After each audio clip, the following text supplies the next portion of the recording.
मित्र फटूस आहे. आम्ही विचार केला माझा गाव सोडायचं आणि मुंबई किंवा पुन्हा कुठेतरी निघून जायचं आणि काहीतरी पोटाची खरगी भरायची. विचार केला गाव सोडलं, सरळ मुंबई गाठली. आता मुंबईच्या गलीतून फिरत असताना एका हॉटेलवाल्याने माझ्याकडे पाहिलं आणि त्याने आवाज दिला. बोले क्या रे नौकर क्या बेनौकर? मतलब दादा मैं बेनौकर, अपने होटल में काम करेंगे का? मतलब हाँ करूंगा. क्या बोले सामने वाले हाफिज में 25 चहा दे के आओ. आता 25 चहा जकाबाच्या हातात धरलेली, एवढी कॅटली हातात घेतली नाही. आता आपल्या खेड्यातला गटर पाहायला गेले तर लहान, सिटीतला गटर पाहायला गेले तर मोठमोठ्या. चहाला ते गटर खुदायला गेले, तो गटर मध्येच पडून गेलो. चहा बी सांडावून गेली, पण छडी फुटून गेल्या. त्या हत्तीवाल्याने पाहिले, बोले तुम्ही क्या कर रहा? तो दादा भाई गारा में सांडावून गेला. बोले कोई एकाने जा, बोले इसकी धुलाई करणार. आता मला वाटलं गाड्याने भरलं, कोणी लक्ष साबण हमाम साबण आंघोळ पांघोळ करतील बघत. त्यासाठी दादा हॉटेलच्या पाठीमागे घेऊन गेले. कोणी इकडनं कुंचाट तर कोणी तिकडनं भेटतात. मी विचार केला बेटा इथं राहून मजा येईल. कारण मित्रांनो म्हणी केली, जिसे हमने दिल से लगाया था वो तो दिल्ली चली गई. जिसे हमने दिल से लगाया था वो तो दिल्ली चली गई. दिल्ली जाने के बाद दिल की तसल्ली चली गई.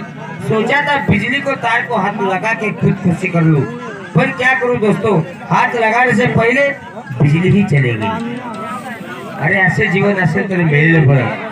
अरे हे जीवन असेल तर मेलेलं बरं. आणि भीती वाटते मरायला, मग गावात जाऊन 2-4 गल्लास पिलेलेच बरं. या ठिकाणी एकटा कितीही गडबड करत असलं तर आपला काही भानगड चालणार नाही. माझा 2 नंबरचा मित्र म्हणजे अजय कुमार बोरीकर. त्याच्या आईला तोही 12 पिपळाचा मुंजा आहे. आज येते तो उद्या तिथं आवाज असे होकार देणारे. अरे आजा, अरे राम राम मित्र, राम राम. एकदम आनंदच आहे. एकदम व्यवस्थित आहे. अरे पण तू गावात दिसत, तुम्हाला सध्या राहतो कुठं तू? अरे मुंबईला गेलो, मुंबईला भूमी निकाल जायला. मुंबई निघाला. अरे मुंबईला गेलो, 10 दिवसात 1 लाख रुपये कमवला. हा छाटा मारतो. हा 10 दिवसामध्ये 1 लाख. 10 दिवसात 1 लाख रुपये कमवला. त्या मायला 10 दिवसामध्ये माणूस 10,000 रुपये कमवू शकत नाही. 10 लाख रुपये कमवले. हा बरं मग रे, ते पैसे कमवून माझ्या बापाजवळ दिले. मग ते तुझा बाप खूप झाला असेल. मित्र तुला काय सांगू, पैसे देऊन माझ्या बापानं माझ्या कानाखाली टाकली. अरे अरे अरे अरे, म्हणजे 10 लाख रुपये तुझ्या बापाच्या हातात दिले, हा. ते पैसे दिले तरी तुझ्या कानामध्ये मारलं. मग तुला राग आला असेल. अरे राग कस काय ना, शेवटी बाप आहे, बापाचं मान ठेवणं हा मुलाचं कर्तव्य असतं. बरोबर. बाप जर मुलाच्या मांडीवरती हारला, मांडी कापून फेकून देतो का? हा, बाप मुलगाचा मांडीवर हाकतो का रे? बाप किती का हाकतो रे? काय हाकतो? अरे मुलगा जरी बापाचा मांडीवर जर हागला, तो कापून फेकत नाही. अरे तू चाटून खाऊन जातो. पुन्हा ते 1 लाख रुपये दिले, हा. पुन्हा माझ्या बापाच्या हातात दिले. बरं. आणि फिरले मी माग हा. आणि मारली माझ्या ठुमण्यावरती लाट. मग? आणि तेव्हा आला मला राग. किती मूर्ख माणूस आहे तू. काय झालं? पहिल्यांदा 1 लाख रुपये उचलले, तुझ्या बापाच्या हातात दिले, तुझ्या बापाने तुझ्या कानामध्ये थाप मारली, तुला राग आला नाही. नाही. तुला ते पैसे उचलले, तुझ्या बापाच्या हातात दिले, तुझ्या बापाने तुझ्या ढुंगणावरती लाथ मारली, हा मात्र तुला राग का आला? माझ्या धंद्यावर लागलाय. चाळीला तवा तर म्हणते 10 दिवसामध्ये 1 लाख रुपये कसं करतो? कसे?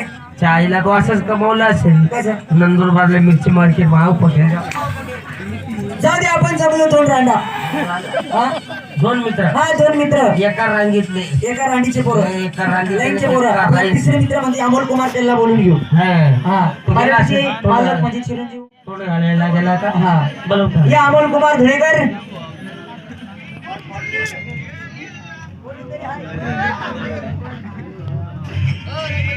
हा पुरुष त्याच्या बारीक सुरू कपडा बदललेला. राम राम राम राम. बघा मित्रांनो, आता रंगबाजीला सुरुवात होणार आहे.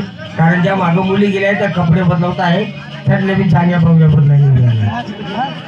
काय चाललं बाबा? सगळी गोष्टी एकदम व्यवस्थित. आपल्या जमणार नाही. हा, हा. आपला चौथा मित्र कोण आहे? तो भाऊ गजानन आहे का? भाऊ गजानन. अरे चांगला माणूस आहे ना. अरे बरोबर गेल्या. अहो गजानन. राम राम दादा. मी त्याला नेमकं व्यवस्थित कर. हे माझ्या घराचं भिकारी व्यवस्थित झालं रे. काय चाललं बाबा तुझं? माझं व्यवस्थित झालं. तुमचं एकदम कसं? व्यवस्थित चाललं. हा, तुमचं कसं काय आणि चाललं? आपला सुद्धा व्यवस्थितच म्हणायचं. आनंदी आनंद आहे हा. ना. बाबा सोनूने त्याची म्हणे, कशी? कुणाचं चांगलं असावं त्याच्या पाठीमागं आपलं चांगलं असावं. भगवंताची प्रार्थना केली पाहिजे की दुसऱ्या चांगलं एक दिवस आपलं चांगलंच होणार. जीवनात आल्यावर चांगलं करता आलं तर चांगलं करा, पण कुणाचं वाईट करू नका. बरोबर. तसं आपलं व्यवस्थित चालू काय आहे. झालं? पण तुम्ही हल्ली दिसत नाही व्हायचं काय? अरे बाबा, तुम्हाला काही माहितीये का? काय हो? आता तर आपल्याला वेळ नाही हो. आणि त्यातल्या त्यात तुम्हाला माहिती आहे का चला पहिले आपल्या घरी चला तुम्हाला चहा वगैरे पाचतो लगेच मग काय करणार? मग एक काम करूया आपल्या गावची आली यात्रा बरोबर. यात्रेसाठी आणायचे तमाशा बरोबर. कारण काय यात्रेशिवाय शोभा नाही तमाशा आणि तमाशाशिवाय शोभा नाही यात्रेला असं आहे का? मग यात्रेसाठी तमाशा आणायचा आहे तर आम्ही जर गावातले काय आम्हाला कोणी ओळखत नाही बरोबर. तुम्ही पैशावाले माणसं आहात. हा, हा. आणि पैशावाले माणसं नाही तर इतर तुम्ही महाराष्ट्रात फिरत राहतात तर तमाशाची माहिती तुम्हाला जास्त आहे तमाशा किंवा माहेरघर म्हणजे जास्त लांब जायची गरज नाही बाहेर घेऊन माहेर